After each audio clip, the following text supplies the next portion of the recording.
Dnes musí ekologické poľnohospodárstvo reagovať na rastúci dopyt spotrebiteľov po zdravších a kvalitnejších potravinách.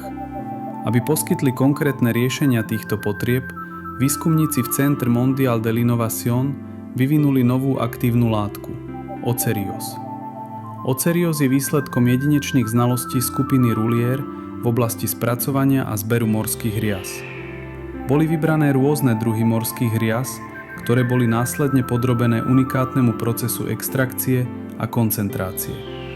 Tento proces, ktorý vychádza z priemyselných znalostí skupiny Roulier, je kompatibilný s metódami ekologického poľnohospodárstva. Ocerios pôsobí na genetickú výbavu rastlín a podporuje agronomicky cenné gény, teda gény, ktoré hrajú podstatnú úlohu v úrode a kvalite plodín. Jeho pôsobenie je zamerané na 3 špecifické skupiny génov. Stimuláciou génov zodpovedných za produkciu kalózy, komplexného sacharidu, Ocerios podporuje vývoj meristémov.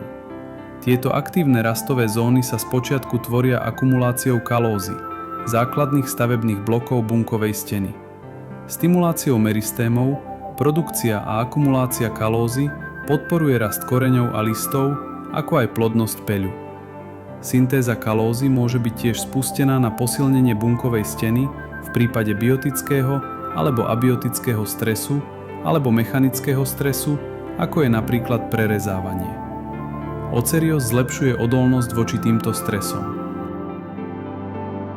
Ocerios tiež aktivuje množenie chloroplastov.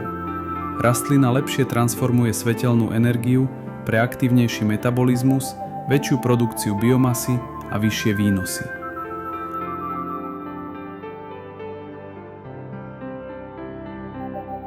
Ocerios pôsobí na aktiváciu génov súvisiacich s výživou.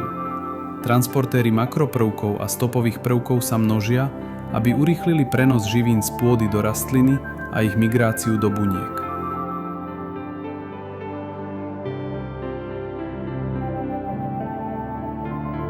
Z Ocerios využijete genetické dedičstvo vašich plodín na zvýšenie výnosov.